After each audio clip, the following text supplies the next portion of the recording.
Jérusalem, à un certain moment dans l'histoire des hommes, a été politiquement rendue importante, comme d'autres cités, comme d'autres territoires dans le monde, à travers la planète. Et qu'à partir de ce moment-là, à partir de cette sacralité, alors en l'occurrence, d'après ce qu'on sait historiquement et sur des sources archéologiques assez fiables, c'est David, le roi David, une première fois.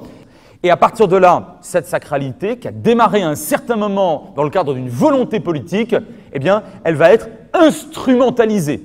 Elle devient représentation. Depuis les années 1880-90, les premières vagues d'immigration sioniste en Palestine turque ottomane à l'époque, on est au-delà d'un simple conflit territorial ou d'un conflit lié au cadastre. Ça viendra après. C'est en aval, si vous voulez. Mais en amont, dans le conflit israélo-arabe de manière générale d'ailleurs, et israélo-palestinien en particulier, il y a un fossé abyssal, je vous le disais, de perceptions identitaires. Une représentation, c'est très brodélien, c'est sur des temps longs.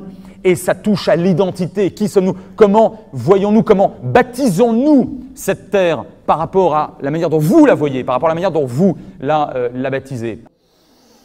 À la fin des fins, est-ce qu'il n'y aurait pas une possibilité de partage de Jérusalem, moins au sens étatique, frontalier, dur, hard power du terme, qu'au sens administratif, juridique et peut-être fiscal du terme, à savoir qu'une autonomie extrêmement large, en fait, de facto l'indépendance, en moins une force armée, serait à Jérusalem-Est, dans les 10 quartiers palestiniens de Jérusalem-Est, donc resterait sous souveraineté, ou deviendrait ou passerait sous souveraineté de l'État de Palestine, qui se trouverait à 500 mètres. C'est 500 mètres. On peut même établir un corridor sous le mont des Oliviers, pour ceux qui connaissent. C'est 500 mètres de large, mais c'est possible, c'est tout. Géographiquement, 500 mètres, c'est important sur place.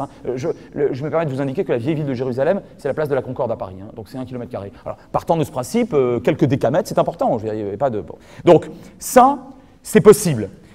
En fait, maintenant, les Palestiniens, et à juste titre à mon avis, revendiquent un État-nation aux côtés d'Israël, avec les mêmes droits, les mêmes devoirs que les autres États, et notamment qu'Israël. Et lorsque vous prenez connaissance des enquêtes d'opinion qui sont faites en Israël, Israël c'est un sport national, les sondages, davantage encore, bien davantage qu'en France, eh bien depuis un certain nombre d'années, vous trouvez systématiquement, même en période de tension, une majorité, alors relative, mais souvent assez forte, une majorité relative, en faveur de la création d'un État palestinien aux côtés de l'État d'Israël.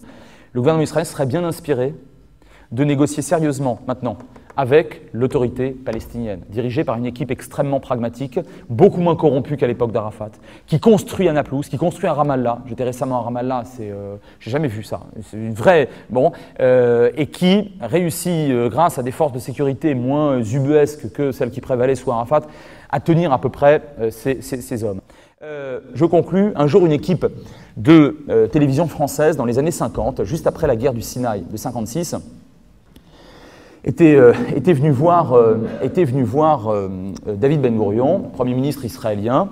Et alors la question de cette équipe de journalistes françaises était la suivante: Monsieur le Premier ministre, quelle est la solution d'après vous au problème israélo-arabe?